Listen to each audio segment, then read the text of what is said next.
Hello, this is Storybooks channel. New videos are posted every day. Subscribe and click the bell. The station was crowded. Many people with colorful suitcases in their hands and travel pillows around their necks stood patiently on the platforms, waiting for the train to arrive. Some crowded at the stalls, choosing a cake or a crossword puzzle for the evening.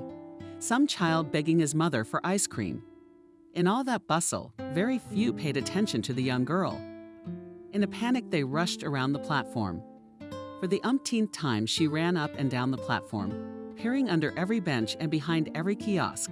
Ethan shouted Maria in utter despair. "We have to go, Ethan. Come out, please." The girl slowly slid down the wall of the train station and covered her face with her hands. She stepped away for a minute to buy water, to leave her little brother alone, and then he was long gone.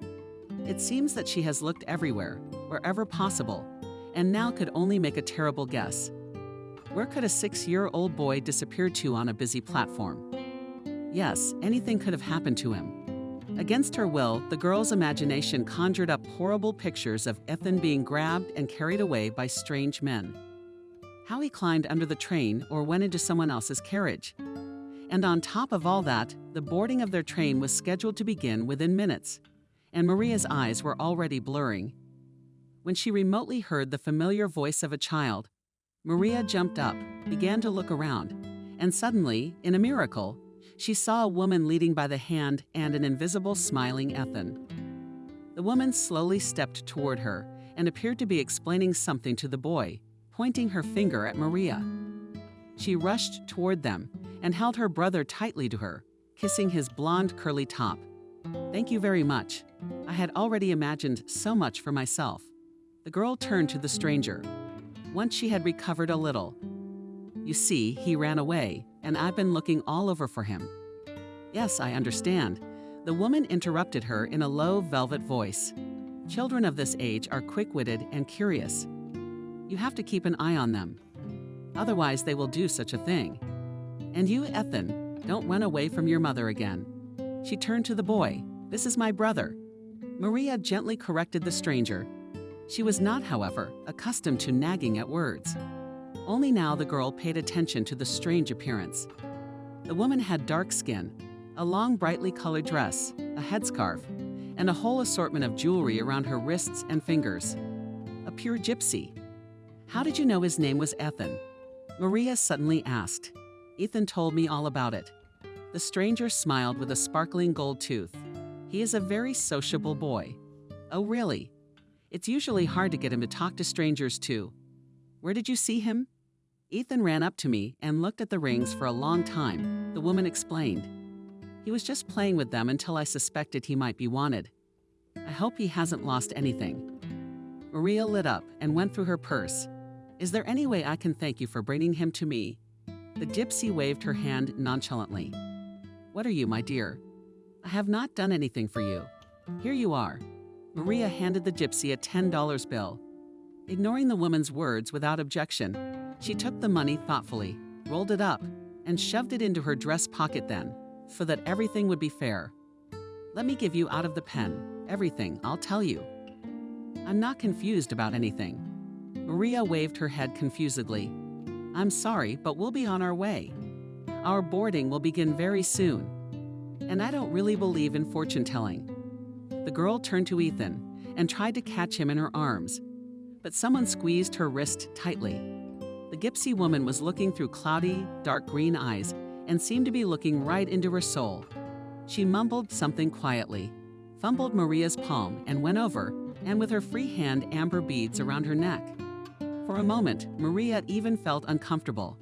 "You love your brother Ethan very much, but I see there is another Ethan in your life. Your chosen one." The gypsy's tone built softly and ingratiatingly, slowly enveloping the mind.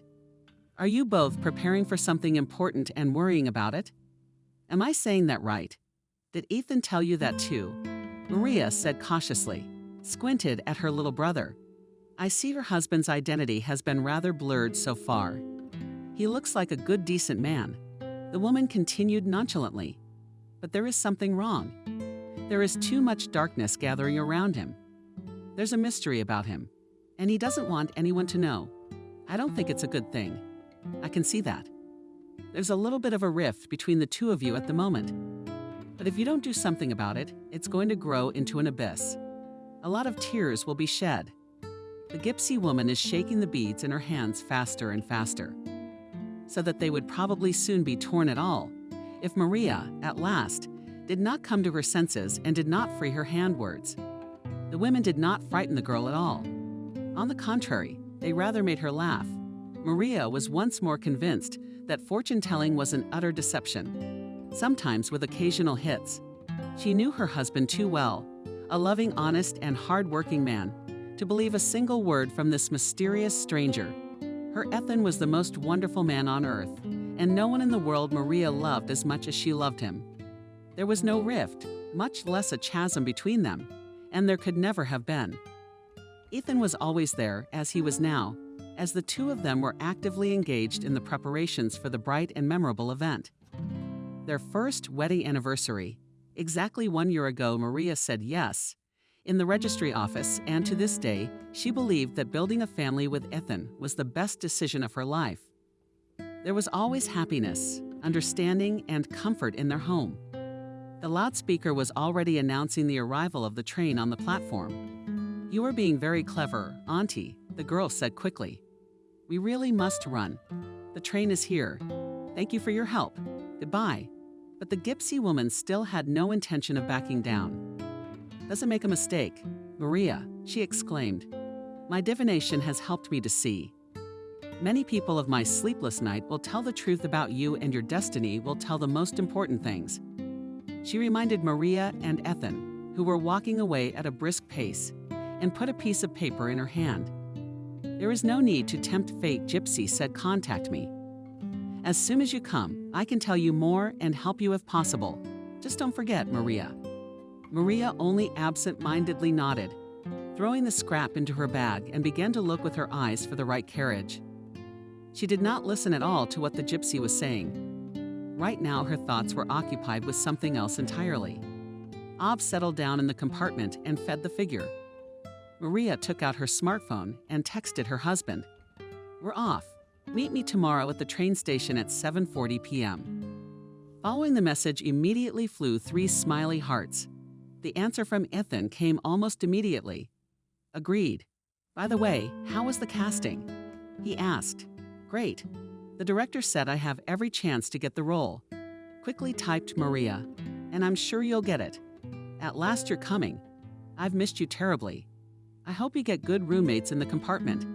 She clutched the phone to her chest and sighed happily, catching herself smiling, an idiotic look on her face. What an Ethan. Caring, sweet, perfect. How could the Gypsy have said anything about him? "Are you texting Ethan?" Ethan Jr. asked. "Yes, with Ethan." Maria nodded. The younger brother always knew her when she corresponded with her husband, probably by the goofy smile that appeared on her face every time. "Ethan is coming to meet us when we get there," cheered the boy and clapped his hands. "Ethan, do I have a surprise for you?" Suddenly the girl said, "You'll have a kinder. Specially for you, bought with the Blue Patrol." She handed her brother a chocolate egg and watched in amusement as he carefully removes the wrapper. "I wish there was a racing driver," Ethan wished aloud. "I thought about the egg in 2 parts and held out one of them to Maria." Maria had a calm, joyful heart beating rapidly in her chest in anticipation of something big and momentous. She was returning to Phoenix, to the city where she had been born and raised. She had graduated high school, made true friends, met love. Almost her entire life was tied to the city. Maria traveled a lot, and she loved it.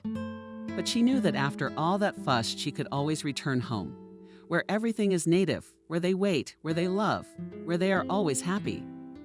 The girl also studied at the University of Arizona as an architect, and by now she had already completed 3 courses.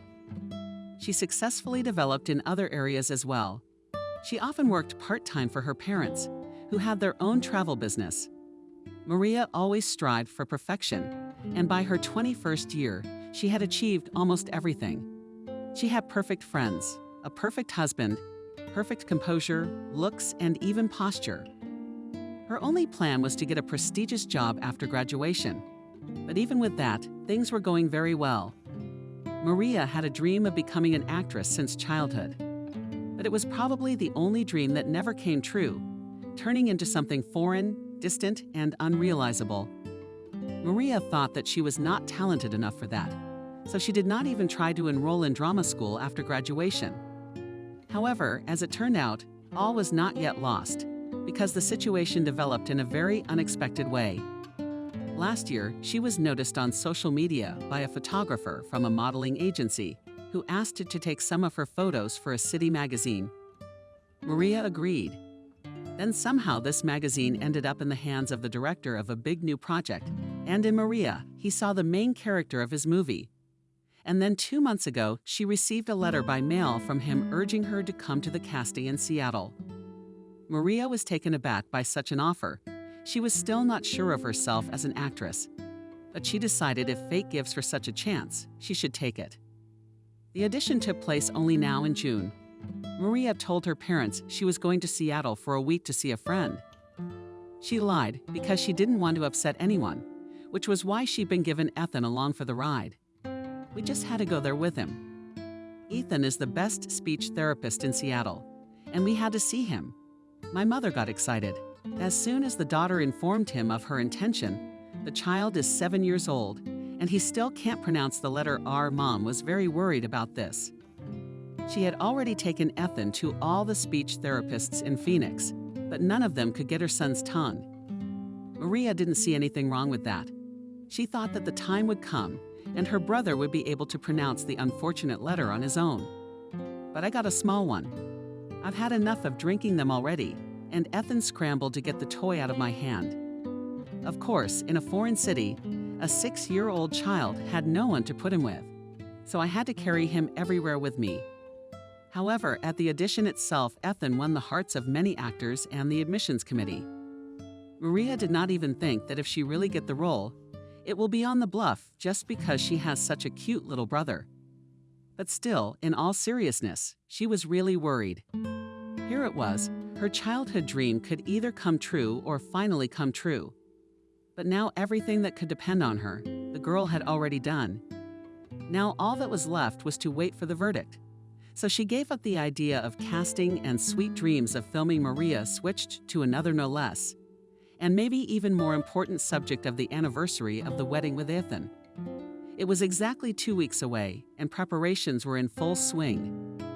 Maria and Ethan were going to have an unforgettable celebration, and since the spring they had been sitting down in the evenings and planning how they would celebrate this important date. They both wanted to recreate something special, something that symbolized their family, their wedding.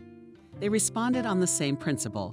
So after a raucous feast in a restaurant with friends and relatives, the two of them hiked far into the mountains and spent the night in a beautiful mountain cottage. This time the couple also planned to get out into nature, to take food and desserts with them, and to call a photographer of their closest relatives and friends. And yet Maria seemed to be still missing some kind of zest, and she tried hard to find it. The sun was already rolling in from the horizon. Bright, evening rays illuminated the compartment. To our joy, no one had ever joined them. So he and Ethan quietly rode together. The boy played with his tablet for a while and quickly fell asleep.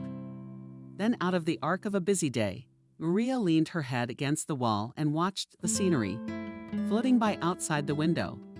The girl didn't notice how she eventually fell asleep, too. A hoarse, extended horn sounded.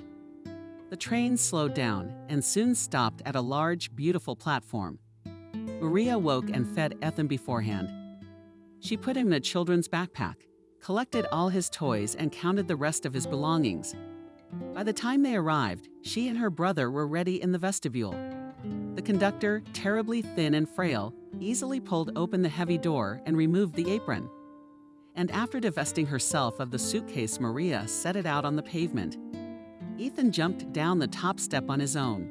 Goodbye, he waved to the conductor and headed confidently toward the entrance to the building. Ethan, wait.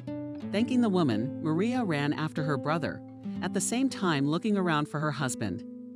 The train only stopped for 5 minutes. All the people getting off here quickly left their carriages and the conductors put out. Yellow flags rolled up, waiting for the train to move. Soon the wagons were moving faster and faster as their numbers flashed. Surprisingly, not many people got off at Phoenix, and there were far fewer people on the platform than there had been in Seattle yesterday. Nowhere among them, however, could Maria discern a familiar face. She had already caught her brother and was leading him by the hand, holding her bag on her shoulder and rolling her suitcase behind her. So she had to walk to the nearest bench to get her phone and make the call. Ethan didn't pick up the phone. She dialed him a few more times, but the situation didn't change. And after a lot of ringing, a nasty one was heard. The caller's phone isn't answering. Leave a message after the tone. Maybe Ethan got the time wrong. It's unlikely they discussed everything yesterday, just overslept. He's stuck in traffic. But then why isn't he answering? Could something have happened? Maria didn't want to show her confusion to her brother, so without thinking twice, she decided to call a cab. Suddenly, someone put their hands over her eyes. Guess who? Whispered in Ethan's ear. Relieved, Maria exhaled, feeling the familiar native scent of men's perfume. She turned around and put her arms around her husband's neck. He laughed, and picking up her easily, he spun her around on the spot. Nearby joyfully jumped up and down Junior. Why did not you pick up the phone? Offended? Asked Maria as soon as she was lowered to the ground. I left my phone. You must have called while I was running to you, Ethan. What's the matter with leaving the phone? I thought something had happened to you. Is it so hard to take it with you? I had my hands full this time, and my other jeans had pockets sewn into them. The man parried, still smiling. Maria squinted. And what else haven't you noticed? Come back. On the bench lay a giant bouquet of red roses, made up in the middle of the card. The future movie star answered his admirer. Ethan Jr. spelled it out. Maria absolutely did not expect this. Slowly shifted her gaze-satisfied husband on the bouquet, neatly tied with a blue ribbon. After a couple of seconds, she took the flowers in her hands and kissed her husband fervently. How many of them are there, dumbfounded? Whispered the girl, looking at the bouquet. 101 roses. I will love you exactly until the last of these roses withers, proclaimed Ethan. He seemed to be expecting an answer. But apparently instead, the task on his wife's face continued. There are 100 alive, one artificial one. Maria once again felt the happiest in the world. She walked proudly toward the car, barely peeking out from behind the bouquet, while passing ladies were looking at her enviously. Ethan was a romantic, and sometimes she thought that their relationship was still like a 9th grade teenage relationship. She liked it, though, because it never seemed to cool their feelings for each other. Nevertheless, though Ethan was a simple and kind character, at the right moment he became very serious and responsible. So he could always be relied upon. And for me, the bail was demandingly asked by my brother when everyone got into the car. Do you want flowers too? Ethan asked incredulously, seating the boy in the back seat. The boy shrugged his shoulders thoughtfully. But to be honest, I haven't made up my mind yet. I'd rather buy you a puppy tomorrow than go on patrol. Ethan's eyes lit up more than the patrol. Come on, the boy nodded. Just pick some cold egg. So it's a chaser, not a Mal. I've got 4 now, but I can't vouch for the racer. The man put his hands up. At this rate, his teeth will deteriorate. Maria said sternly, sitting in the front, as Ethan plopped down in the driver's seat. Oh, it's only milk. Let the child enjoy his childhood. He responded nonchalantly. So, what's the plan? First, we drop Ethan off at his parents' house. He glanced at the boy through the rearview mirror. We don't have a baby seat. So, comrade, if we see one, we bend it right away. I got it. I got it. Ethan said eagerly. Maria's parents lived in an ordinary apartment in the neighborhood. On the way, she immediately texted her mother and warned her that her guests would be arriving soon. It took a good half an hour to get home, and it wasn't boring, by the way. Ethan turned on the radio, and the interior of the car was filled with the sounds, not too profound, but fun songs. Little Ethan enthusiastically sang along, not really paying much attention to what the lyrics were about. And the lyrics talked, among other things, about a lover and cheating, and many other things that children his age did not need to know. He liked the light, cheerful melodies of the songs, but did not go into the words. Maria herself, too, rarely listened to the deep messages of the music. When Ethan arrived, he grabbed his backpack and was the first to run up to the entrance and ring the intercom. When everyone took the elevator up to the 6th floor, there was already standing at the door Helen in an apron with a towel on her shoulder from the apartment, pulling a delicate doughy aroma of something sweet. And Maria, not without pleasure, recognized the smell of my mother's buns. "Let's not hurry to run these faster," I urged my mother, driving the delegation inside. "I have buns under there, I guess. You develop here for now and come to the kitchen, and I'll go get it." Actually, we were going to stay long, just to get Ethan started. Confusedly, Ethan muttered to the elder. But Maria tugged him affectionately by the arm, leading him deeper into the apartment. From what? But the girl had never turned down her mother's pastries before. The kitchen was bright and comfortable. Soft morning light poured in through the see-through curtains. But without both of them alive, the children's pictures of Maria and Ethan hung above the table. And among them was a picture of her father fishing with a huge clod in his hands. "By the way, isn't Dad home?" Maria asked, looking at the picture. "I sent him to the store. He ate everything yesterday. Now there is nothing to cook for lunch." Mom replied, "Don't you worry. He'll be here soon." Helen was already rummaging in the oven, taking out a huge tray. Maria quickly flew over and helped her, then buttered all the buns and put them on a plate, leaving my mother to do nothing. "What did the speech therapist say?"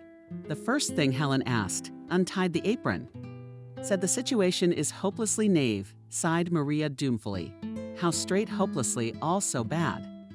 Panicked the woman. In all this fuss with money, Maria never took her brother to the doctor. She had no time for that. But still, she did not dare to admit it. "No, Mama, calm down. The doctor said that everything will come with time, and there is no need to make a big deal out of it. That's what he said. Where's the certificate? Why does he need to write a certificate if everything is fine?" The girl threw up her hands, but of course, he spoke in slightly different words. "But all in all, I gave you the basic gist for plausibility," she added. "He sounded strange. You must have seen that speech therapist." Helen mumbled incredulously. "Yes, Mommy did." So Ethan went for nothing. What did you do there?" The woman continued her questioning. Maria stretched out a lot of things, getting ready to improvise. But luckily, her brother flew into the kitchen, who would have done it 100 times better. Ethan was always a fan of embellishing all stories, so Mom would hardly suspect where they really were. Luckily, his brother didn't let him down, and while everyone was having tea and scones, Ethan Sr. described the trip to his mother in great detail, trying to hide a smile. Watched from the sidelines how rapidly his mother-in-law's face changes, at once displays all her inner monologues. That's the way the trip turned out. In the end, it flew by, only I did not understand with which particular friend went to see Maria. From what I heard, there was a feeling that there were a few or even a lot of them. Mom, it was Kelly. Remember I told you. She went to Italy to study after high school. So now, on vacation, she decided to fly back to her hometown. Her parents live in Seattle now. Maria was not confused, remembering an old friend. Kelly. Apparently Helen was surprised by that answer. Of course I remember. Except that I think I saw her in a store the other day. I was so surprised, I thought, what is she doing in our area? Well, I guess she's close. I still did not come close. But the girl was very much like our Kelly. Maria and Ethan looked at each other perplexed. Was Kelly really here? They hadn't seen each other in almost 3 years, and the girl would have been very happy to see her. In their senior year of high school, Kelly and Maria had become very close, practically best friends. It was with her that Maria had the funniest high school memories of running away from class together, stealing food from the cafeteria, putting on Teacher's Day skits. Once they even quarreled and fought for the attention of the lead singer of the school band, who, by the way, was almost 2 years younger than both of them. Sometimes Maria remembered those moments with a warm smile on her face, and every time she caught herself thinking how great it would be to meet Kelly, chat, laugh, like in the good old days. Maria quietly reached under the table for her phone. She flipped through almost the very end of the list and finally found a contact for Spike. It was a nickname Kelly had earned after another escape from gym class, when she had fallen straight into a patch of grass, to get her head all tangled up in the thorns. Maria, then, looking at her friend, laughed. However, the next day she came in with a short haircut, almost all her hair, and looking like a little thorn herself. After thinking for a few more moments and looking at the girl's avatar, Maria typed, "Hi, Thorny. It's been a long time. Aren't you in the USA right now by any chance?" How long did Maria remember Kelly? She had always said that she was going to study abroad after school, so she spent hardly any time on subjects other than English and German. But the irony was that after getting her exam results and applying to universities, Kelly dumbfounded everyone by announcing that she would be flying to Italy to study with zero knowledge of the language. At that time, all her friends and acquaintances thought she was crazy. But by this time, Kelly was a true polyglot, and Maria openly admired her friend's achievements. Maria was distracted by the creaking of the door in the hallway and by someone's footsteps. Her father came in from the store. Mama and Papa jumped up from the table. Ethan ran in and rushed into the hallway. The massive, broad-shouldered Robert picked up his son easily in his arms and put him on his neck while he laughed. "What men?" he muttered in a clear, low voice at the sight of his daughter and son-in-law in the corridor. "I thought you were arriving in the evening. I could at least buy some beer. We've had it in the fridge for 2 months now." Helen shook her hands. "Do you want me to pour it right now? Why buy a new one? Helen, it's not your beer. It's just a name." Robert dismissed it dismissively. "It's Ethan's anniversary too. Soon I'll give them a proper beer." And now the mother, pouring what she has. Robert lowered his son to the floor and twirled his long mustache around his finger, hiding a sly smirk behind it. No, Ethan's driving. And I don't drink on principle." Maria protested. "And I do drink. I'll have a beer." Ethan shouted loudly. Robert immediately laughed and patted his son on the cheek. That's where the real man grows up. He had mischievous lights in his eyes, just like Maria's when she was particularly cheerful. People always said that Maria took after her mother in everything. She had exactly the same build, long blonde hair, and a neat nose. But Maria's eyes were definitely Papa's amber radiant, blonde. While her mother was explaining to her that alcohol was not allowed to small children, Robert poked his daughter's pike and shook his son-in-law's hand firmly, so that he almost dislocated his shoulder.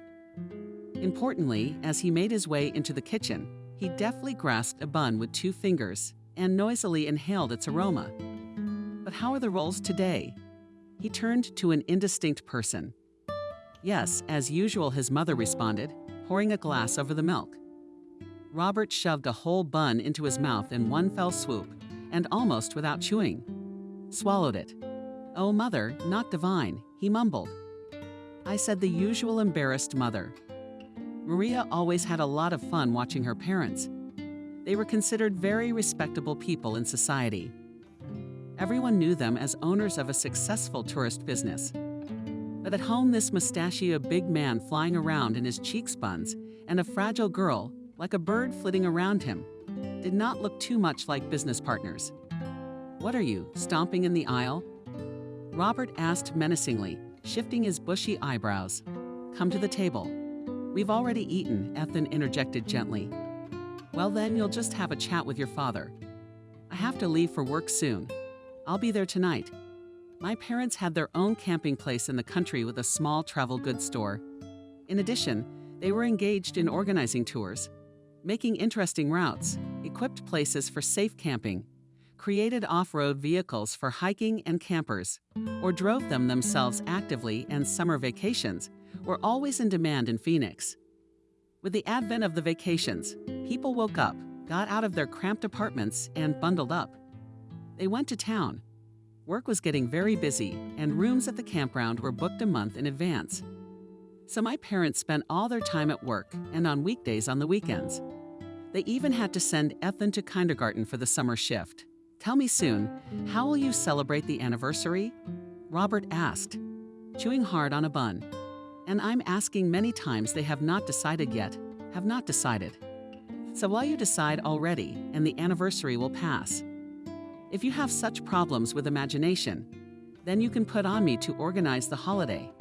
Robert, you first deal with your own affairs. Helen sternly pronounced Helen not to pester the boys. I'm sure they're in the middle of their training. The woman looked lovingly at her daughter and stroked her hair. If they need help, they will come to us, and you yourself have prepared a gift for them. She looked at her husband again, inquiringly. I've already said I'll give them beer, he laughed. Robert, apparently, found his phrase very funny. Maria and Ethan looked at each other silently. Just kidding, why are you so gloomy? Are you sitting? Robert was surprised. So how is it going? Yes, there are only organizational matters. Ethan smiled. In any case, there is still time, Maria added. We have exactly 14 days before the feast. We will let you know soon. Let's do it now, you can't believe it. It's been a year already. Can you imagine? My father turned to my mother and continued his tirade without waiting for an answer. It seems like just yesterday that Maria was being prepared. This white dress was dressed up, and it has been a year already. I saw her in her wedding dress. I still have the picture on my bedside table, and Maria wanted to delete it. Every morning my mother and I wake up every day and admire it. What kind of daughter have we raised? Maria's memory immediately flashed back to the photo her father had taken before her wedding, of her sitting on the bed among the scattered clothes and makeup. Still completely shot, not wearing makeup, but she's in her dress. Robert had been watching her and had discreetly photographed her through the doorway. Maria then asked her father to delete or at least reshoot the picture, but he fell in love with exactly that one. So then he even printed it out and framed it. Dad said that Maria in the picture was very beautiful and relaxed, but the girl herself thought the picture was funny and ridiculous. You Ethan, look, don't hurt Maria, so that at the holidays she will be as happy blooming as she was last year. Father slowly drank milk from his mug, wiped his mustache with his hand, and suddenly he was completely moved. How quickly time flies. First Maria, then before you know it, Ethan will bring his bride. And then the grandchildren. Helen, pour me some more milk. Helen laughed nervously, so that even the milk spilled a little while she poured it. Here's a grandmother to write me down for sure not yet. We still have our own son to raise. Don't wait too long with the kids. But also do not hurry, softly spoke. She had her last daughter and son-in-law. You have time to live for yourself too. It is necessary to travel a career, to build experience, to gain. To be able to raise their children in the future. Yes, we never thought about children, while Maria timidly put it in, but no one heard her. Helen turned to her husband again. Will our Ethan be bringing his bride soon? Don't go overboard here either. He's got other things on his mind, thank God. Yeah, like getting the racer in the movie world too.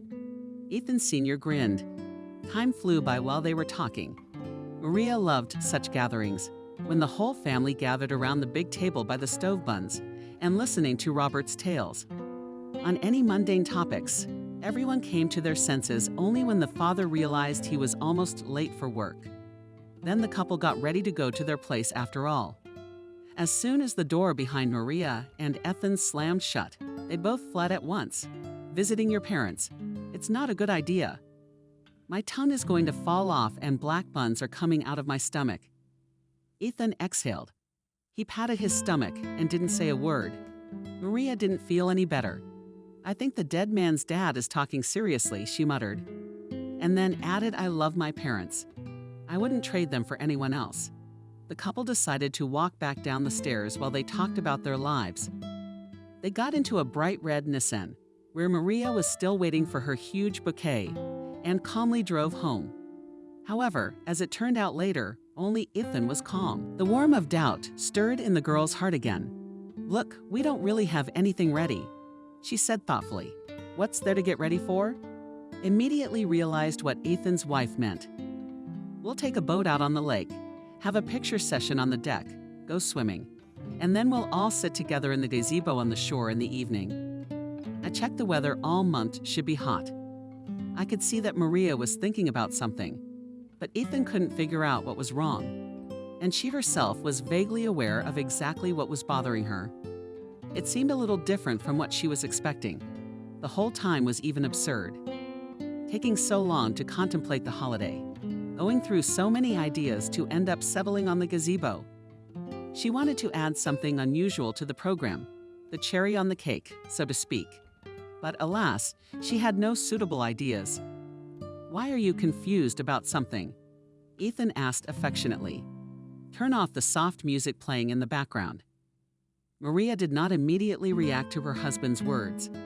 Only after a few seconds, she looked into his eyes and her face showed something vaguely resembling a smile. The girl did not think it necessary to hide her thoughts from Ethan, so she wanted to share them. But she decided that now, while he was driving, was not the best time to do so. So the conversation moved on to the evening. In the meantime, the girl only said, "No, Ethan, it's okay. And we told my parents that we were going to go to the country. I got the impression that Mom and Dad were still expecting us to have a noisy banquet." Ethan grinned kindly. "Maybe. But personally, I don't like that kind of thing." The girl was sitting in a copa chair, not suspended from the ceiling, but behind a glass balcony. The balcony was Maria's favorite place. Nothing gave her as much pleasure as climbing into the cocoon in the evening and watching from above through the panoramic windows as life swarmed down there and colorful people. There were a lot of little ants rushing around. He and Ethan lived in a 14th floor apartment on the 12th floor, with a view of almost their entire neighborhood. Maybe even jokingly called their balcony a spy hideout. After all, anyone could really be tracked from it. Besides, from the 12th floor, it was always great to admire the chic entrances and shut-ins. In a word, sheer pleasure. This time, Maria decided to go into seclusion to chat with Kelly, who didn't answer until late afternoon. Her friend was very excited about Maria's message and said she was going to write to her herself and suggest a walk because she had really arrived. As it turned out, Kelly had already done all her planned business in USA and was completely free for the remaining half of the trip. What could not be said about Maria? Reasoned sensibly, however, she decided that she could spare a couple of days to go out. After all, not all the time to sit at home, especially when it's the height of summer. Needless to say, the girls immediately began planning a meeting. We go to the mall, go scooting along the boardwalk, buy some ice cream, have a sleepover. One by one, the messages from Prickle arrived. It seemed the last time she had received so many offers to have fun was when she was 16, when her main concern was to pass her 10th grade exams and have an unforgettable summer. Let's invite the whole group, just like in the good old days. That would be so much more fun. Each of us will share our life news. Suddenly, Kelly wrote. Maria had an epiphany. Exactly, that's genius. Even though Kelly was Maria's best friend, they also hung out with other girls from school and were even in a small group. There were only 5 of Maria and Kelly's closest friends, Anna, Vanessa, and Molly. Maria treasured her friendships with them and still considered them to be some of the best people in her high school life. Maria still had their mutual group that no one had corresponded with in a long time, and they usually used it only to congratulate each other on holidays. The last time it was active was 4 months ago on her Vanessa's birthday. Let's write to the girls. I just had time to answer Maria's barbs when a new notification popped up in the general group. It turned out to be a voice message from the whole, which, by the way, was almost 2 minutes long. In all that time, Maria had completely forgotten how much she loved to chat with her friend. And apparently nothing much had changed to this day. Turning on her voices, the girl even flinched. How long since she had heard her friend's voice live? It seemed to her as if it had changed, grown older and harder. Hey, you guys. Don't be scared, it's true. I'm Kelly. It's been a while since we crossed paths with each other, let alone get together. I understand that everyone has a new life and worries by now. I, for one, have been out in the middle of nowhere and haven't been in our area in a long time. I think you have already understood what I'm going to talk to you all. Agree, it would be nice to meet and just walk around together, as in our school days to go to the movies on the waterfront. We could even hang out in the courtyard of our own 39th. Of course, it's summer now, and some may be on vacation or just out of town. But then you always sign who can and who can't. And in general, how do you feel about this venture? With Maria, I have already signed up. Now we need to talk to the others. If no one can make it tomorrow, we can arrange a meeting any other day. I am in Phoenix until the end of June. Anyway, Maria and I are waiting to hear from everyone.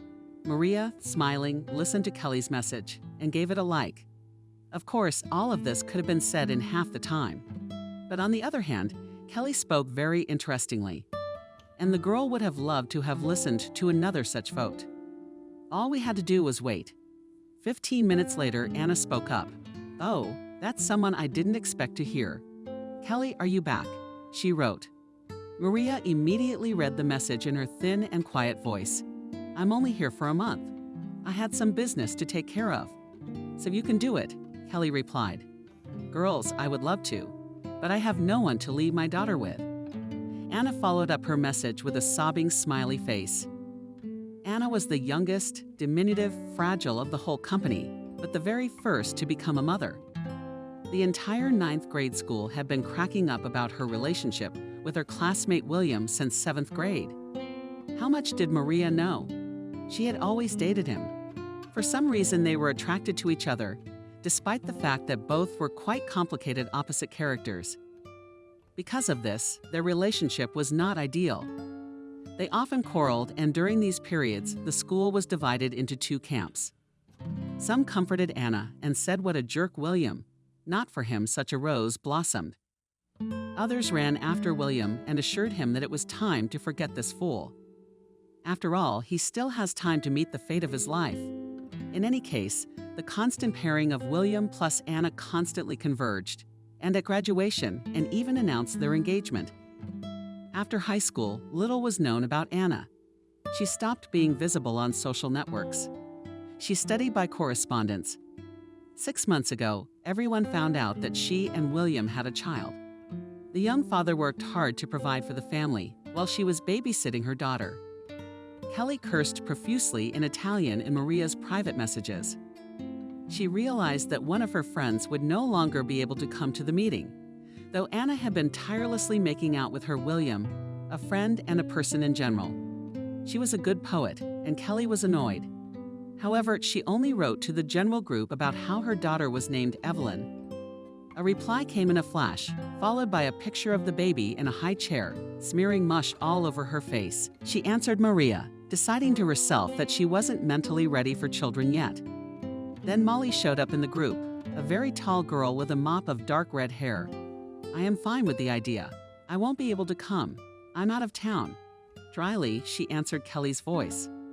Molly has always been a bit verbose. Maria tried to ask her more questions about things, but Molly went offline and wrote nothing more. This loss, however, didn't upset her too much. Just before graduation, the girl had a big quarrel with the whole company over some trifle. Maria would no longer remember which one, but she remembered the scandal she had caused. Molly had unreasonably attacked her friends. Of course, they made up in the end. But Molly never apologized, and it left a bad taste in my mouth for a long time. The last hope was for Vanessa, but Maria was also waiting for her answer. But unfortunately, she was in no hurry at all. Several hours had already passed. It was noticeably dark outside, and only the distant horizon glowed crimson. Ethan slipped into the balcony and brought Maria some fruit. At the same time, he asked her when she was going to bed. In the end, she realized with sadness that she and Kelly would have to walk alone. She had to admit that their company was truly a thing of the past. All the girls had a new life, overwhelmed with their own affairs and worries, falling asleep. Maria pondered, poring over all her thoughts.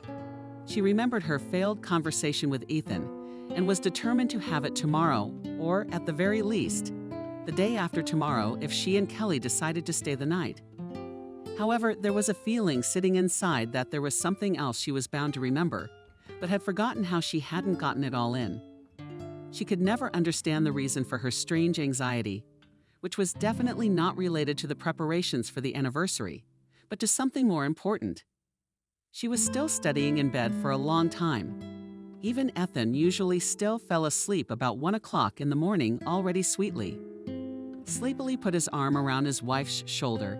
That night Maria dreamed of a gypsy girl, hazy with green eyes, who ran after the girl on a long platform whose end could not be seen, and shouted in a terrible voice, "Write me, Maria, before it is too late. Write to me, or you will shed a lot of tears."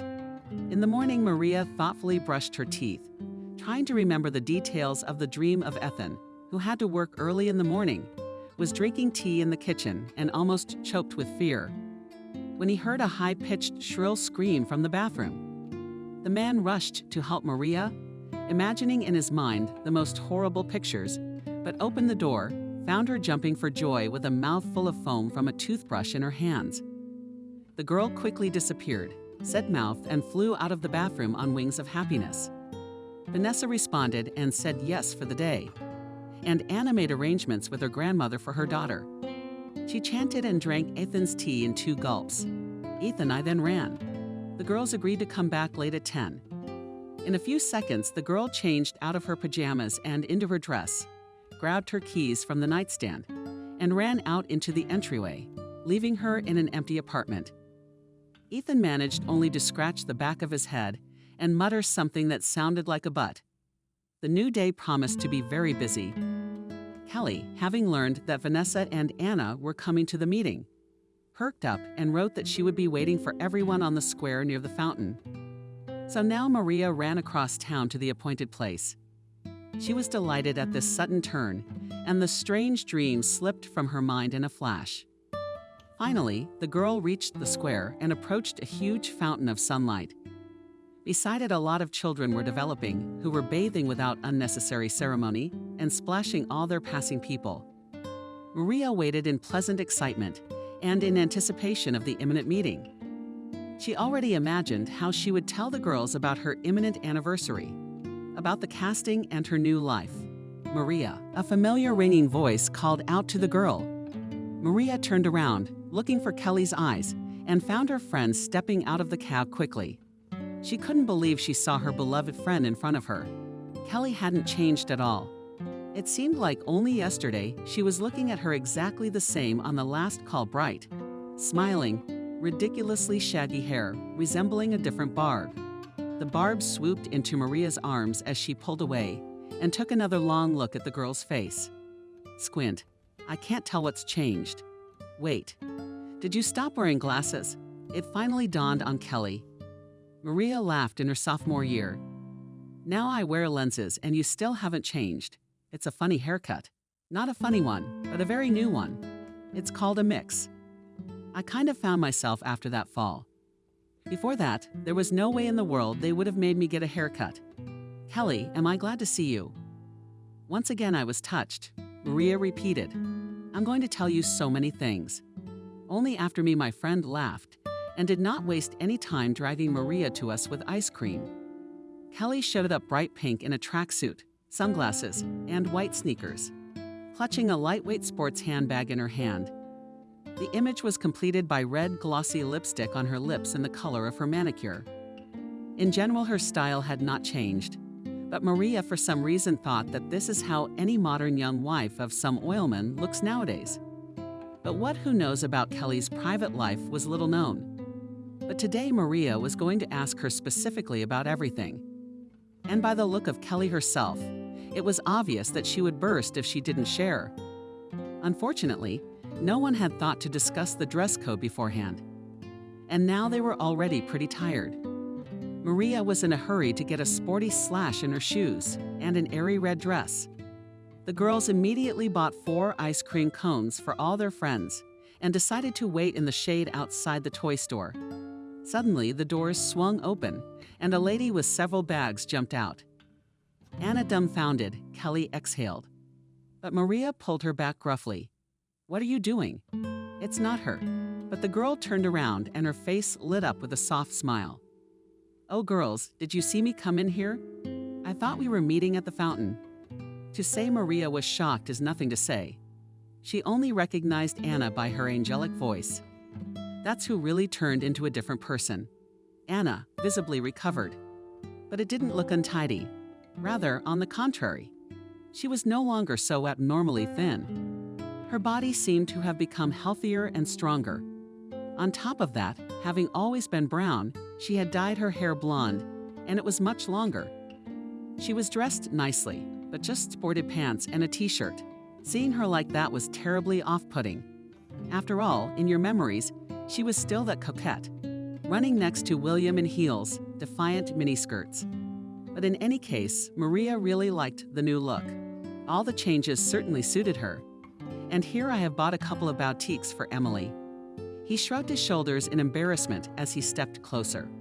I'll just run down to Magen's and drop everything off. You just do not go anywhere. Without waiting for an answer, Lena turned and galloped across the road, leaving Maria and Kelly staring thoughtfully after her. She was so. Kelly sighed. She looked at Maria in bewilderment. Look, Maria, that really was our Anna. Well, a voice like hers answered the girl. That's what motherhood does to people. In a murderous tone said the prickle in Maria's pocket phone. The caller was Vanessa, who appeared to have been sitting by the fountain in company for 20 minutes. She didn't look like she stood out much. She was always quiet and friendly. And in class, she was considered quiet at all. They often experimented with hobbies, but after school, she stopped at knitting. So Maria was not too surprised to see her in a cute, knitted set of skirt and vest when the whole company was in attendance. Immediately after the rapturous, they all went to the movie theater in a noisy group. Everyone was enjoying the ice cream, each talking about something, and Maria, forgetting to listen with interest to the stories of her friends. Unfortunately, Kelly never turned out to be an oilman's wife. On the contrary, she was the only one, according to the girl herself, who was happily single. In spite of this, in her rich narrative, now and then there were glimpses of some incredible cyclists cooking under her window and the expressive waiters of the nearby cafe, and even a charming lecturer. Mostly, though, Kelly chattered about delicious Italian food, the cozy streets of Rome, and her new friends. Anna listened to Kelly with a twinkle in her eye and with bated breath. When it came to her, she was embarrassed. From the story, it seemed that her world now revolved around her daughter. Even the name of the once adored Vlad not once sounded. She spoke in awe of how Evelyn sleeps, eats, how she got her first tooth, and then the second what a beautiful little tale she paid Veronica recently. We could go on and on for the rest of the evening. The situation was saved by Vanessa, who gently turned the attention to herself with her story. Maria was as surprised as she was. Vanessa did not leave her hometown, but stayed to study in Phoenix. But for some reason, the girls hardly ever crossed paths with her on the streets, not in the stores. In general, Vanessa lived an ordinary life, studied, went to the gym, dated a good guy, but the big revelation was Maria. The fact that the girl already had her own fairly successful brand of knitted clothes.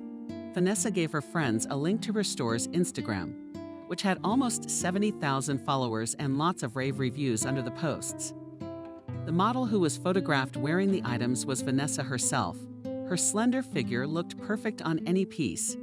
How beautifully styled her brown hair served as a complement to all the images from the store. Vanessa already had a steady income.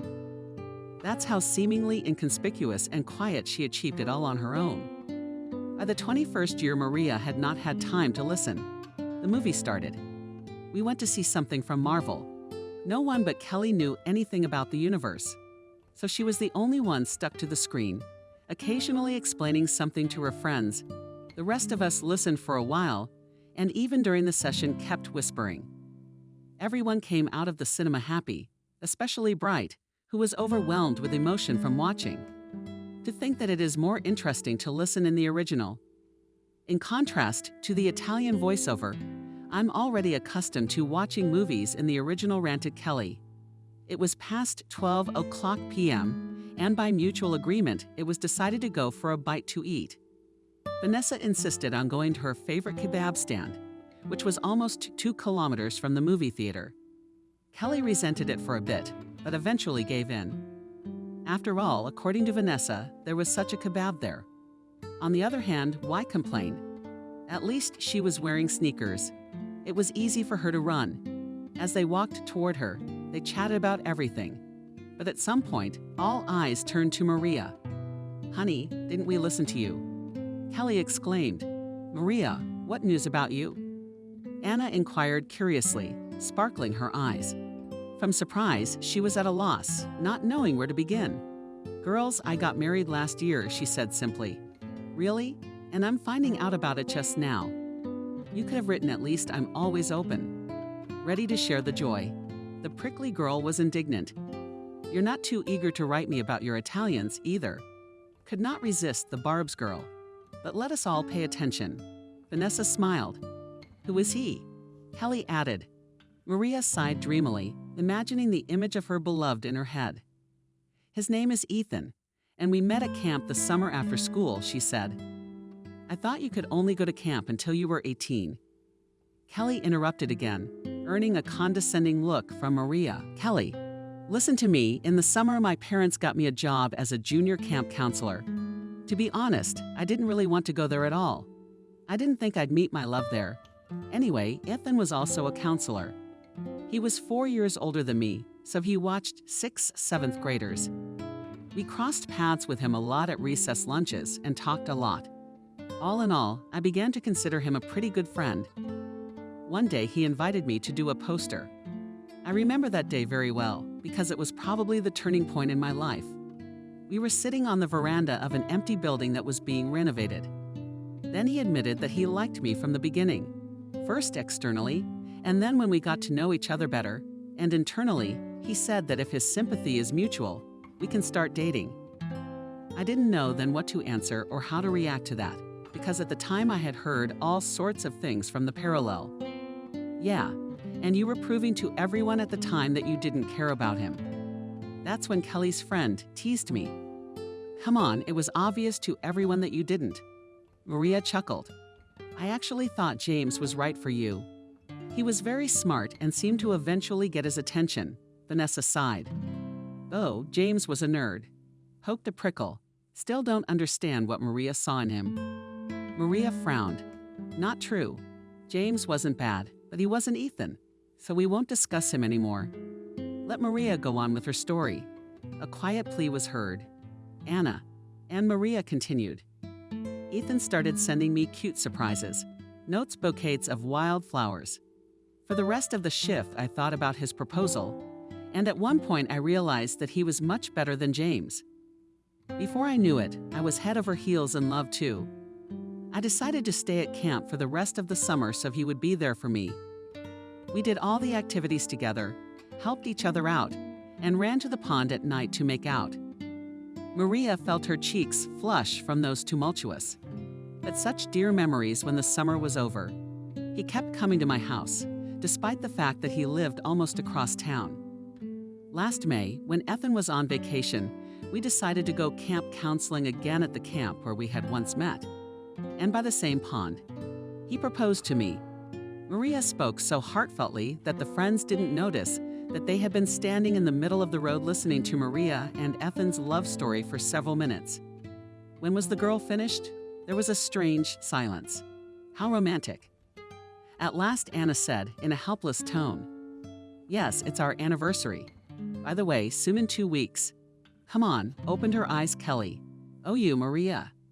You know, girls, I'm so happy to see you all again. I thought a day with you wouldn't be enough, so maybe you can come to the party. I'll talk to Ethan, but I don't think he'll mind. It would be great to introduce you to him. Kelly, you're not leaving on the 29th. The 29th. No, I'm not leaving till the 30th. Wait, are you inviting us? Vanessa asked incredulously. Yes, I am. You're not strangers to me. And Ethan is always for making new acquaintances, Maria answered. Okay, I'll be there. Kelly jumped up. What can I get you? What do you want? You can just come. I won't be offended. Warmly, Maria smiled. I will certainly come too. You just write about it. What if your Ethan will still be against it? And I want to know what time and where to go. Vanessa responded. One Anna hesitated indefinitely. I'll try. She sighed at last. Time passes quickly while I sit on a bench and eat a big kebab with a lot of laughter and conversation. The friends chatted for a long time about something, but Maria didn't. Remember why she was looking at her family's faces. She was overwhelmed by simple happiness and divorce. Laughing, holding a kebab in her outstretched hand, from which the sauce dripped copiously. Through laughter, she said, "Vanessa, if this kebab, I do not grow a diamond tooth." "Eat, eat," Kelly admonished Vanessa. "You'll get all the sauce, and it won't taste good." Suddenly, she pigeonholed Kelly's hand. Maria loved long summer walks more than anything else in the world, and that day was all about it. The girls rode on electric scooters, their authentic on the promenade, where beating balls in a children's shooting gallery ran along the edge of the fountain. About almost all clothes, even restless. Anna, constantly thinking about her Evelyn, eventually relaxed, loosened up, and began to get off more than anyone else. After making her way around the mall, she hopped on a gurney in the store, and Kelly launched her all over the parking lot. In the park, they took long pictures of Kelly's wearing dark glasses and uploaded some new posts to Instagram. In short, each of the girls got a full taste of carefree teenage life. That day, when it started to feel like it, they decided to head back to the plaza. On the way, Kelly shared funny stories with the Italians about Anne Maria and the recent casting of Maria. "But you're lucky after all. I read Vanessa. I've known that since high school. Remember when you did those history tests? You did it by rote all the time, and you still got straight A's. And now, you might say, by sheer coincidence, I was called to make a movie."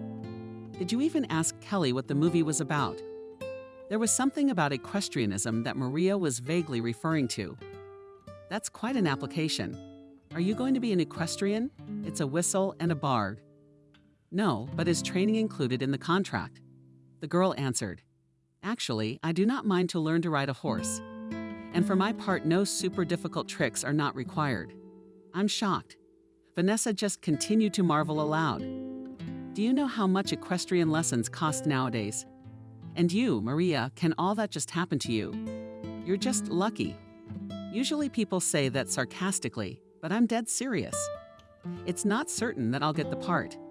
Maria chuckled nervously. With your lucky will, Vanessa assured her. That was why Maria was afraid to share her beginnings with anyone. Everyone had high hopes for her, and Maria was afraid of not meeting them. Vanessa, meanwhile, had completely broken up. "And your boyfriend sounds like a great guy. He didn't take his time and almost immediately proposed to me. Here's my David and we've been dating for 5 years now, and it's not like we're fighting. But I still haven't gotten a proposal from him. It's like we're standing still. Maybe I should bring him to your party too. He'll think about it." Maria somehow got confused and hurried to change the subject. "Girls, it's late. I do not want to go away. So I suggest we rent a hotel room and have an overnight stay." I didn't have to convince anyone. Everyone was all for it. Even Anna decided that sometimes you have to let yourself relax, and asked Grandma to keep an eye on her daughter for another day. Maria also wanted to warn Ethan about her decision, but as if reading her mind, her husband called her himself. "Hey, Maria, you're home already." Did his voice come out of the phone? "No, aren't you back yet too?" The girl wondered. "No, not yet. I got held up at work today. I haven't got time for anything. I'll probably be home. It's very late." What a nightmare. I shook my head. "Maria, but good luck. Then don't write. Work hard. I'll stay with the girls tonight. You don't mind? We'll get a room at the hotel." "All right." Ethan agreed easily. "Thanks for the heads up. Have fun then. Kisses. Love you too." Ethan hung up the phone. He worked as a realtor, doing sales, an apartment in a new building. Maria didn't know much about the profession, but she thought it was very responsible and heavy girls have a rubber band. "I can't get my hair back," shouted Vanessa from the bathroom. "I think I had some." Maria responded, "Look in the bag." Vanessa ran out in the white bathrobe issued by the hotel and went through Maria's bag. While she was sorting out the TV, there was a huge TV in the room which you could connect to and watch your favorite movies. But first, she had to figure out how to do it, which is what Maria was doing now. The sleepover was in full swing, and the other friends took turns doing all the evening routines. "Maria, how much junk do you have here before you turn on the movie?" Vanessa carefully took out her hairbrush, a few pens, lipstick, a mirror, tissues, and a charger for her phone. Finally, the rubber bands. "What's all this paper you've got here?" Vanessa pulled out a strange scrap of paper and unfolded it. Here is the number of some Gypsy Joe Franca. She read fortune-telling Maria. Do you believe in fortune-telling? Do you do astrology? Maria turned around. Yes, I met some strange woman at the train station. She predicted me something else to write, she asked. Wow, and let's write for fun. Vanessa got excited. And with the movie still nothing comes out. She's only going to make you money. Grew up. Where did you come from, Kelly? We're not stupid enough to send her money. Just a chat. What if she's just guessing? Vanessa shrugged. Maria suddenly remembered today's dream and cold shivers ran down her spine. After all, that Gypsy had really guessed her husband's name exactly, and that they were preparing for a significant event. Is there such a thing as a coincidence? Mariah, what shall we write to your Joe Franca? Vanessa snapped her out of her stupor. Well, let's write it. Shall we write for Maria, or shall we tell a story of our own? Vanessa asked. No, let's do it for me. After all, she asked me to do it. Maria took out her phone and typed in the Gypsy's number. Hello, Joe Franca. This is Maria. I met you at the station yesterday. I'm writing about your divination. I would like to know more. What did you mean? The girl typed quickly. You think it's all right? Maria frowned doubtfully, showing the text to his girlfriends. And what she foretold you that? Instead of an answer? Kelly asked. Vanessa was also peering curiously over her shoulder. Garbage, really? Maria sighed. And sent a message. A couple of minutes later, a reply from the Gypsy girl came. Hello, Maria. I remember you and your problem. The woman wrote. I confess that I was very worried that you would not take my warning properly and not write. Maria raised his eyebrows. Had that Joe Franca known that Maria's desire to write to her was no more than a coincidence. I am willing to help you on one condition. The woman continued to write. Now she's begging for money. Kelly rolled her eyes. My divination will only work when you are alone with your soul, not under someone else's pressure, but alone. Only then will I be able to see the truth. But I'm glad you wrote almost at midnight. It's a time when you feel especially connected to the universe. I just want to see if you're alone. If you are, can we get started on what's straining Maria? No, Kelly, look. She didn't ask for money, Vanessa giggled. So there's still more to come. Snickered this. Maria, are you really going to step aside to be alone with your soul? No, of course not, Maria answered. I'm afraid of her. You know, I wouldn't risk it. I'm not sure if it came from behind. What if she gets excited, and it doesn't go according to plan, and she'll curse us all? Yeah, and so just Maria laughed at Kelly. Are you seriously believing this nonsense? But I had a bad experience. Shyly continued Anna. These gypsies always made me afraid. Mash, you're better really, and I'm not angry. What if this is a test? Communicate in the bathroom, where there is no one. And better not at all. The girl sighed heavily, but after a few more slept, decided to follow the advice of seclusion. Who knew what this Joe Franca was like? Maria herself had already regretted agreeing to write to her, but the correspondence had already begun, and just to merge from the conversation conscience did not allow. Maria locked herself in the knot and sat down on the edge of the bathtub. You did not answer me, Maria. Are you alone now? Yes, the girl wrote. So what do I have to do? That's fine. Now I'll tell you everything. It's almost midnight and everything should go smoothly. Are you ready to start the reading? I'm ready. Maria always had fun with this kind of game, but now it was suddenly very creepy. As I read Joe Franca's message, her low voice immediately sounded in my head, and the image from the dream rose before my eyes. I couldn't see your husband clearly last time because a dark fog had started up next to him. But I need to see his face before we can proceed. Send me a picture of him. After long and several minutes of deliberation, the girl did send a picture of her lover. The Gypsy girl was silent for a while, which made Maria all the more worried. But it turned out that Joe Franca had been writing a huge text the whole time. Thank you, Maria. The picture fits. I had to print it out and do some machinations to figure out what your husband is hiding. Fortunately, the energy is off the charts at this hour, and it didn't take as long as at any other time of the day. I could clearly see how all your impulses to help him break down the wall that had grown between you. Maria didn't want to read any further. This gypsy woman has a chasm, and then a wall of sorts, it seems. She can't make up her own mind. This is not the first time I have encountered something like this. Even a novice in this business would have no trouble figuring out what is going on in your relationship. Someone is forcibly pulling Ethan out of your family and doing it in an unholy way. Whether someone is bringing him in is yet to be seen. We need more information, but they did it by all the rules. A stronger spell on your husband wouldn't be so hard to get back, but Ethan himself seems to like it. It's a strange attraction to a new companion. I know it's not easy to accept, but fortune-telling always tells the truth. They're more powerful than any other means. But it may take a lot of strength, energy, and sessions to change things and bring Ethan back. Maria was suddenly struck with a wave of rage. How dare that imposter talk about Ethan? What kind of spell?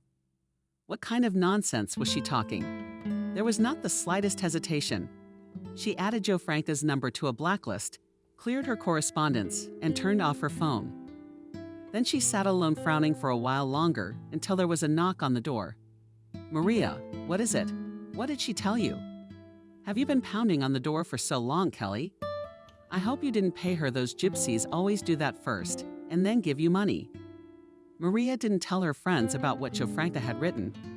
She said she was scared, and on Anna's advice decided not to get involved in such a thing, and sat in the bathroom for a long time. For natural reasons. After an almost sleepless night with her friends, Maria was watering her nose all day and decided to talk to Ethan about the holiday. Only toward evening did she make coffee, settle down at the kitchen table, and wait for the man to come out of the shower. There was his phone on the table, and from nothing to do, Maria opened the camera on it and began to cringe. A few minutes later, Ethan appeared in the kitchen. When he noticed Maria, he took one step closer and snatched the smartphone out of her hands. "What are you, a balloon in my phone?" he asked tensely. "Why are you taking it without asking?" He looked at the screen, saw only an open camera, and was embarrassed.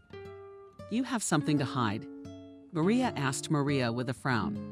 "I'm sorry, I'm all on edge. I've got nothing to hide from work now. I had some documents prepared there. I thought you closed them." "Okay, I get it. I didn't even block it. I was actually gonna talk to you about our anniversary." "Oh, I'm listening to you very carefully." Ethan got his relaxed look back. He made himself some coffee too, and sat down across from me, slowly stirring his spoon.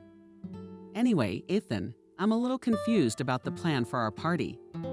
We wanted to come up with our own personalized holiday plan, and that's where we left off. There are, and half the population expressed their doubts. We have enough time. We can have time to replay, or at least add to the program something like this," smirked her husband. "I do not know. Honestly, I thought that we're cool as it is, without any scope. But it's going to be a great party. And what would you want something a little bit different? Why would you want an unconventional boat? Not everybody's going to jump in the water on their anniversary." The man shrugged his shoulders. "Ethan, you talk like you don't care." "I do care, Maria. I just thought we talked about it. It's all arranged. The program's planned. It's great. I don't see the point in changing it. So you're against it?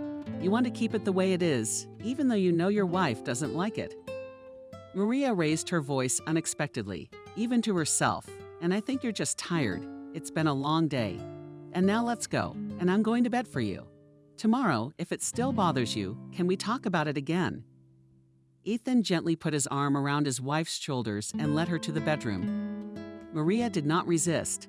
To be honest, she would have liked to curl up and doze off sweetly in Ethan's arms.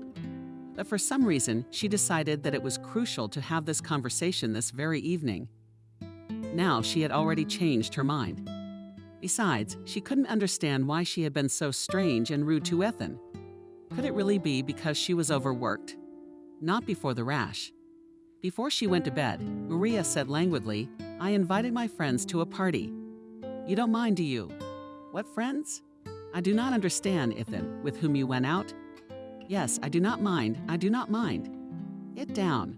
Hurry up," my husband answered. "Your eyes are falling asleep." "I'll come in a moment too." Maria fell asleep instantly. The next day, she was able to get out of bed only at noon. Completely out of the born energy, Ethan by that time had long been at work. But even when he returned, the girl did not bring up yesterday's subject. She realized that Ethan was not eager to change anything, to start an argument. Not at all. After all, nothing would happen. If the anniversary passed without a twist, that was what Maria decided for herself. Of course, she was a little sad, but she certainly was not going to get depressed over such a trifle. The holiday was coming up, so she should be happy. She just asked her husband again about the girlfriends, because she'd simply forgotten that she'd asked him that before she fell asleep, but his answer didn't change. He didn't mind getting to know his wife's close high school friends. A few more days passed, in which there was nothing noteworthy, as Ethan was away at work all day. Maria decided to bring her brother over so he wouldn't get bored at daycare. Almost none of his friends stayed for the summer shift.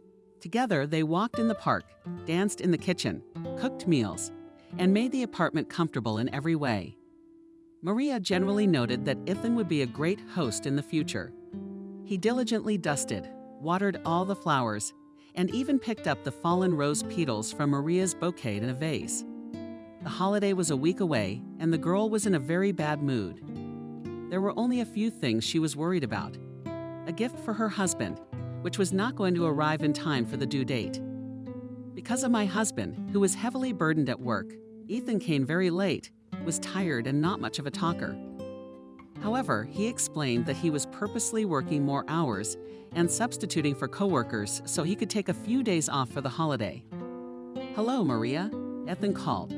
"Somehow I'm coming over tonight too. It's late. Go to bed without me." Again, Maria said disappointedly, "Ethan, I think you've already worked for a whole vacation." "Yes, I know I have." Frustrated, the man muttered, "My own mind is already blowing. These apartments in the new building is a pain in the ass with one family for a week, cannot solve anything. But these are the last days. I promise I'll rest later." "Okay, but I'm worried." "What time will you be back home?" The girl asked. "I don't know, Maria, as it happens." "Late." Ethan hung up. Maria took a sullen breath and put the phone away. Her gaze flicked to the clock, which showed 9 p.m., which gave her an idea, and she remembered her present, which was already running late. She bought an expensive wristwatch with precious stones for Ethan. She'd noticed how he'd been looking at it for a long time, so she'd been saving up for that watch for almost 2 months. If they really don't make it in time, would she really have to show up at an anniversary without a present for her lover? Maria quickly grabbed her laptop from the nightstand to check on the website where the watch is now, and if there are ways to somehow speed up the delivery. On the screen was a chat room with Cindy. The laptop was tethered to her husband's phone. Ethan often communicated with clients through it. So Maria just rolled up the correspondence. She scoured the internet for a long time, looking for the information she needed, until a message notification popped up in the corner from that very Cindy. "All in all, I have everything ready to check out. What I need is what I ordered in general," she wrote. Attached to the message was a picture. Normally, Maria was never interested in what Ethan was chatting about with his customers. But this time, for some reason, she suddenly had the urge to click on the box and read it. Given this sudden impulse, she opened the correspondence. It began yesterday's day, and it was clear from the content that it was not complete. Apparently, Ethan had cleaned up the chat room before that. "Cindy, better look at other options. With shipping, we'll only have a couple of days until the 29th. And according to the instructions, you have to apply this poison for at least a week before it works, so we won't have time." "Ethan, yeah, that's not good enough. What are the alternatives?" "Cindy, I don't know. We'll have to see." "I thought you were free already. I'm just busy at the moment. It's not convenient to talk. You'd better go on the internet." "Ethan, yeah, I'll give it a try. Then I won't be distracted as a freebie." "Right, and I'll pick you up by car." Maria clapped his eyes in amazement. The messages were sent at 6 o'clock last night. So why had Ethan confirmed that he was already available? Maria, he then called, as usual, and said he would stay late at work. And anyway, what are we talking about here? The girl shook her head and then kept on writing. "Ethan, I think, found the right fit." The store is not as big, but you have to wait less for delivery. They say it kills almost instantly. I've seen it myself, and the concentration is just right. I'll send you a picture. By the way, are you free yet? Cindy, yeah, I'm on my way out. Ethan, Cindy, you or me? I never answered. Ordering. Cindy, wait. I haven't looked at it yet. I'm already getting dizzy with all these squads. Why is your wife in so much trouble? Ethan, there won't be any trouble soon. There's only a week left. Maria clutched at her laptop and tried to read on. But the letters tumbled in front of her eyes. She was only covering scraps of further correspondence. She couldn't wait to get it over with. The wife has no idea that a new life is coming. The correspondence ended with the very message from Cindy with a picture attached. The photo showed a black jar with a skull, and the caption below was "Your order complete. Get it at the pickup point. June 26 to 27. Suddenly, Ethan's reply popped up, apparently sent just now from his phone. That's right. Well done, Cindy. Maria slammed the notebook shut and stared at the wall. Her heart pounded loudly in her chest. No, no, no, no. This could not be. Such a thing is simply impossible. It was running through her head. Maria had tears streaming down her cheeks uncontrollably. She opened and closed the laptop several times, as if she could not believe her eyes. But the ill-fated correspondence had not disappeared, was not a figment of her sick imagination. Only the words and messages were more and more burned into her memory and inflamed her soul. Maria didn't remember falling asleep. She did not remember how she looked at Ethan the next morning with empty eyes. So dear and precious. She did not remember how he had told her again, before he left, that he would be back late. She didn't remember kissing the top of her head goodbye. She stood on the balcony for a long time, looking down as her husband got into the car and drove away. For some reason, she remembered the songs on the radio when she and her husband drove together. Ethan had so much fun singing along to them, often talking about mistresses and cheating. Could the girl ever have imagined that the lyrics of those songs would be prophetic? Maria felt nothing, no pain, no sadness, no rage, only a total emptiness. It was as if all her energy had been drained out of her in an instant. It took a long time to realize it. More precisely, Maria herself kept him away. His girlfriend didn't want to believe it. She simply could not allow the idea that her husband was capable of betraying, hiding, cheating. More than once in her life, she had been disappointed in people, lost friends, endured betrayal. But all these things had happened to ordinary people who came and went, who you could just let go and meet someone new. And it was Ethan, her husband, the most beloved, the closest relative. She could never imagine being with anyone other than Ethan, and she could never imagine Ethan with anyone other than herself, much less with Cindy. She tried to imagine her rival, but she couldn't. She could only think of banal internet hotties with their pouty lips and makeup that made them look like clones of each other. Maria could hardly believe that her husband had a crush on someone like that. Ethan, on the other hand, had always ridiculed this fashion of looking like each other. Then who did he like? Who? Maria lay there almost all day. In his room, staring at the ceiling and trying to convince himself that what he had seen last night was just a dream, a silly nightmare. Every time the girl clutched her eyes shut, that creepy correspondence came back to her. Maria had already learned it almost by heart, but for some reason, it was as if she still needed confirmation. She opened her laptop and found the very same chat room, which was empty. Ethan cleared it again. Maybe nothing really existed after all. Maybe that meant Maria was so worried about the holiday, about Ethan, about being late, and about the gift, that she had just lost her mind. Lying on the bed, the girl thought that she would have enjoyed this arrangement far more than finding out about her husband's cheating. Not even just cheating. They were going to poison her, kill her on her anniversary. Look at that, and calculated everything to be in time for the holiday and picked the right poison. Maria even grinned. No, her Ethan is still the smartest.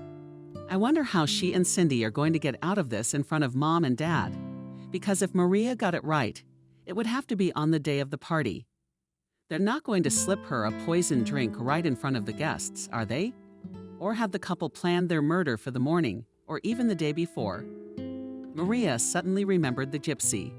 It turns out she was right. Was it magic? Spirits? Was there really a connection to the universe? Had Cindy seduced Ethan? But at that moment, Maria felt too shattered to know what was going on.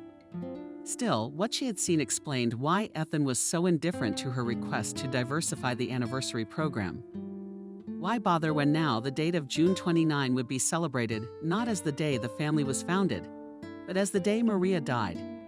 Maria wiped away a burning tear that ran down her cheek. No, after all, on her tombstone, she would ask to be recorded under her maiden name. Kelly was right. It didn't suit her at all. Maria suddenly jumped out of bed.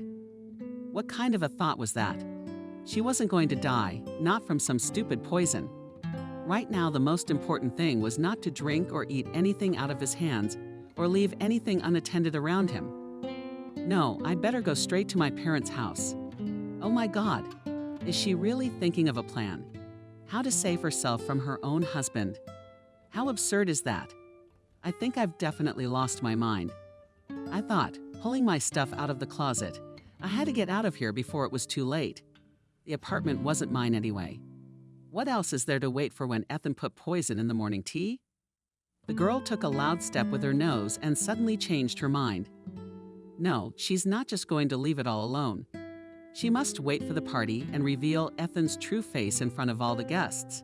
Throw the poisoned drink in his face. Maria suddenly realized that the emptiness inside her had been replaced by pain. But it was still hard, unbearable. Nothing had ever caused her so much pain. How to devise revenge on her own beloved husband? She shoved all the stuff back in. Turns out it was already 7 p.m. Ethan was due back in a couple of hours. Maria decided to put on some makeup so he wouldn't notice her puffy face and ask what had happened. It took her a long time to put on makeup because her makeup was often ruined by tears, thin pens running from her eyes. By the time Ethan Maria arrived, she had managed to calm herself down. He took a long look at her face, but said nothing. As soon as her husband went to change, leaving his phone on the nightstand, the girl immediately turned on the screen. It was the first time she was really going to go through someone else's smartphone to find out more information about that Cindy and see who else she was dealing with. Maria immediately saw a new message from her Ethan on the block screen. No news. How is your Maria? Still no clue. She could barely stop herself from throwing the phone against the wall. She couldn't bear to look at it, so she ran, locked herself in the bathroom, and turned the water on full so no one could hear her sobbing. The pain inside her was replaced by rage, resentment, anger. Her life was ruined in one single day. First, she received a punch in the gut when she learned that the person closest to her didn't love her and had betrayed her.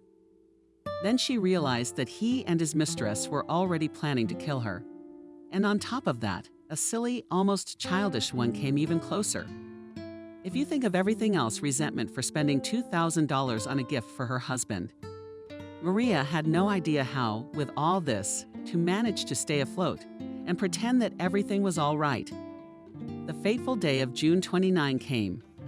Maria decided to dress for the last time. It could have turned out that way.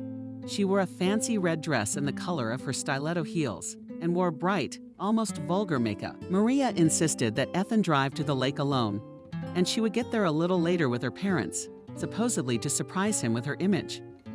Dad and Ethan Jr. were waiting in the yard in the old Toyota, and Mom decided to go up to the apartment to check on and embroider her daughter. But Maria had been there for years, and she hadn't put on makeup. I haven't seen you like this once today, but your daughter looks good on you. You'll be the most beautiful today, Helen urged. The woman had already had time to run around the apartment to check on her daughter's surroundings. Maria, don't you come any closer, she shouted from the next room. You have a huge bouquet is crumbling here. Half of the flowers are dry. You prune them. I actually kind of forgot about it. I could hardly hear. Maria responded, but come here. It is necessary to put the bouquet in order, and at once we will run. Helen held out a pair of scissors to Maria. You cut the stems off the healthy flowers to make them last longer, and I will not climb." Maria did not resist and obediently complied with her mother's request. Looking at Ethan's almost finished bouquet, she began to drown in her own vile thoughts again. When my mother confusedly said, "Oh, Mash, I think I cut something wrong. On the hand of a woman there was a whole bud. I somehow accidentally cut it off, along with a leaf. The flower is somehow artificial, by the way. All right, I'll throw it away. No, Mom, give it to me. I will love you just as long as the last of these roses will not wither." She remembered Maria's words and held the cut-off bud of that very first artificial flower to herself. She certainly could not allow herself to cry right in front of her mother, so she continued pruning the remaining roses. Ouch! Suddenly the girl shrieked. "What are you cutting?" Helen was frightened. It was a little accident. Maria bit his lip. A scarlet drop of blood appeared on his finger. "It seems Maria was destined to be red today. You seem distracted today," her mother said reproachfully. "You haven't slept, have you?" "I was up all night worrying." "That's all right. We'll work on it. Where's your first aid kit? You're gonna be okay. Is it a big wound?" "No, of course not. Unless you look deep into the heart. Look at me." Helen deftly lifted her daughter by the chin and looked into her eyes. "Maria, you're not wearing a face. What's the matter with you?" "There's nothing wrong with you." Maria remained silent. She carefully freed herself from her mother's arms and looked around the apartment. That's it. After this holiday, Maria would only be able to come back here to get her things. Until a week ago, she couldn't have imagined that it could all come to an abrupt end when she and her mother finally got in the car. Ethan Jr. asked her father to turn on the radio, but Maria stopped him for the first time, and she didn't want to hear those songs because they were associated only with her husband. The car pulled up to the dock, where a large white boat was parked. Festive music was being played. All the guests were already assembled. On one side, the relatives were assembled and were discussing vigorously, while on the other side, the dressed-up Kelly, Anna, and Vanessa were counting. In the middle stood Ethan, surrounded by his friends. When the guests noticed the Toyota pulling up in their necks, they hurried toward it, eager to be the first to see Maria. However, the crowd, as if on cue, parted before Ethan. He was a chic white suit with a bouquet of beautiful blue flowers in his hands like a fairy prince, greeting his princess from the carriage. He opened the door and bent down in front of Maria, holding out his hand with an embarrassed smile on his face. The girl climbed out of the Majin and gently embraced her beloved husband, causing long sighs to sweep through the crowd in unison. That smile through the pain Maria had practiced all last night. "You look irresistible," Ethan whispered in her ear. "Congratulations, my dears," rustled and shouted someone. I think it was Aunt Oksana, Ethan's godmother. "What a beautiful couple you are. Happily married for a year now. Maria, you're a goddess." Kelly's friend got the jump on her. The couple couldn't get away with congratulations. Maria got hold of a few more bouquets and gift bags. Ethan gently picked her up on his arm and busied himself on deck. All aboard joyfully called Ethan. All week, her husband had never noticed the detached state of Maria. So now, she did not even have to work hard to create for him the image of a knave, happy fool. While the boat was getting ready to leave, she chatted with Ethan's parents for a while, introduced her friends to the guests. She listened to her father's anecdotes and even drank a shot of beer given by him with grief. But now the boat was sailing over the water. Ethan took Maria by the hand and summoned the guests. The girl looked around frightened. When the two of them stood before everyone, the happy guests looked at the couple with glowing eyes and clapped their hands. What was going on? What was Ethan up to? Ethan held his hand up to encourage silence and then said, "I am glad to welcome you all to our celebration. On this day, exactly 1 year ago, a wonderful thing happened. Maria and I were married. I can remember like yesterday looking at her like an angel in a white dress with eyes in love. As we twirled in a waltz, the man squeezed her ears harder, Maria's fingers. The girl's heart clenched desperately, and she burst. An unpleasant lump entered her throat. It seems like we've been together forever, and it's only been a year. A lot has changed in our lives during that year. I've had a lot of problems with my work. It was very difficult for me at times. I thought I couldn't cope. But I had an important meaning for which I could move mountains. And that meaning was you, Maria. After all, after the hardest day, I would come home and see you smile, hear your voice, and realize that it wasn't all for nothing. I was always sure it would all work out in the end because you were there for me. Maria, you are my inspiration, my motivation, my life. I'm sure there are a lot of happy moments ahead of us. Thank you for being in my life. Ethan suddenly pressed Maria against him and kissed her hotly in surprise. She even staggered. Then he turned to Helen and Robert.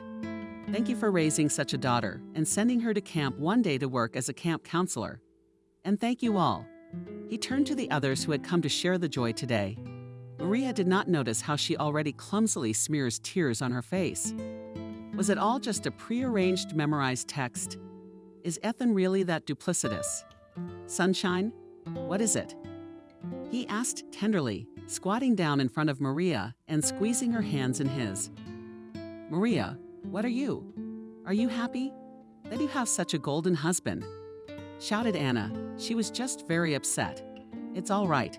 Maria was always very impressionable. Voices came from everywhere. And the mountain suddenly jumped up somewhere and returned a few seconds later with a mug of water in his hands. Maria took it and drank it. Maria touched the glass with trembling hands and took a long look at the liquid. Inside it looks like ordinary water, but they must have thought it through. Maria, what's the matter with you? I'm fine, Ethan worried. He looked into the girl's face and seemed to want to add something else, but she suddenly splashed water in his face in anger. Someone in the crowd cried out in shock. The mocked girl whispered angrily. The girl was even more torn. Why are you doing this to me? What have I done to both of you? I hate you. I hate you. I hate you. She snapped and ran to her quarters, not wanting to see anyone. Confused, they were soaking wet. Ethan looked around in panic and hurried after her. Running in Maria's heels was uncomfortable, so the man quickly caught up with her and grabbed her arm. But Maria twisted out of her shoes and hurried down to her quarters, locking herself in. A few seconds later, a knock sounded. Maria. Maria, open up. What is it? Please, Maria, answer what I said wrong. Maria was silent. She slowly slid down the door and covered her face with her hands. Only occasionally Ethan would hear her sobbing softly. Maria, why are you crying? Please don't cry. Explain to me what happened. Why didn't you tell me right away that something was wrong? Did your husband speak from behind the door? He didn't seem to have any idea what was going on. Maria could tell by the voices that someone had approached him, but Ethan said to wait for them both upstairs. Please open the door. Desperately he asked, again turning to his wife. Tell me, what happened? What happened? At last she spoke. You have to ask Cindy. Maria, thank God you are all right. Her husband breathed out a sigh of relief. Which Cindy are you talking about? The one you were planning to kill me with? Kill you? Ethan gasped. I've already seen that you're good at it, but don't pretend, Ethan. Now I know how duplicitous you can be. What makes you think anyone's going to kill you? Not someone, but you and your mistress. I saw your correspondence on the laptop about the poison, about me, about your coddling poison. You saw the correspondence with Cindy? Yes, which, by the way, you visited regularly. Jesus, Maria, Maria. Wait, it's not what you think. Ethan was short of breath. I'll open the door. I'll tell you everything. That's why I cleared the chats with her, so you wouldn't see and make up things you shouldn't. We must have forgotten once. Open up, please. Not a chance, she said angrily. No, I don't. You think if the poison didn't work, you could lay him down with your hands. There was no poison, Ethan exclaimed in frustration. Well, there was, but it was rat poison. I poisoned the rats. You've got a very bad imagination. Maria remarked slyly.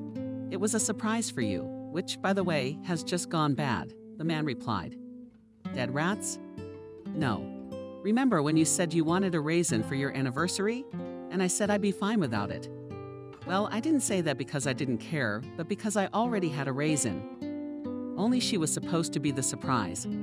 The plan was that when we sailed, we would be met by 2 white horses, on which the 2 of us would go on a horseback ride.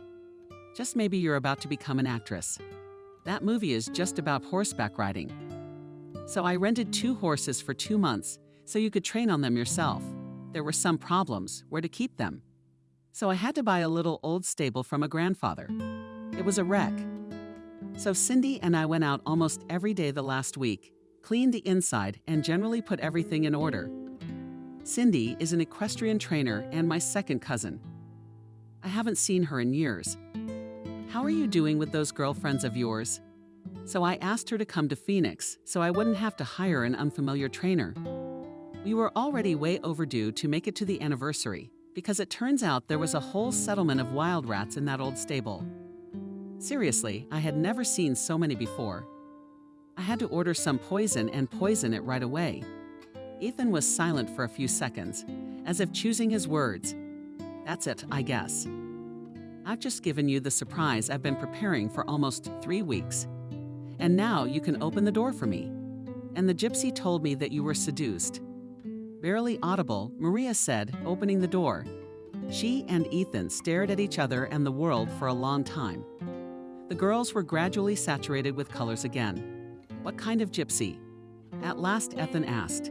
He had a kinder smile on his face. The one I met at the railway station, the girl replied, wiping away her tears. She was right after all. What my husband's name, and that our anniversary was coming up. So the rest might have been confirmed too. Maria, don't scare me, Ethan asked. Anyone would tell you that from the pendant around your neck. Maria froze. She touched the pendant on her neck. Ethan had the exact same one. They were making pairs to order for a wedding. The pendant was engraved Maria plus Ethan, equal love, so she thought I was a fool. Or maybe she was. Maria whispered. Maria, come on. Ethan pulled her over and hugged her tightly. Like a baby. I myself once got Sarod like that. A market fortune teller of 16 years predicted that I would never meet my love. But you see, none of that means anything. Maria cried again, for the umpteenth time today.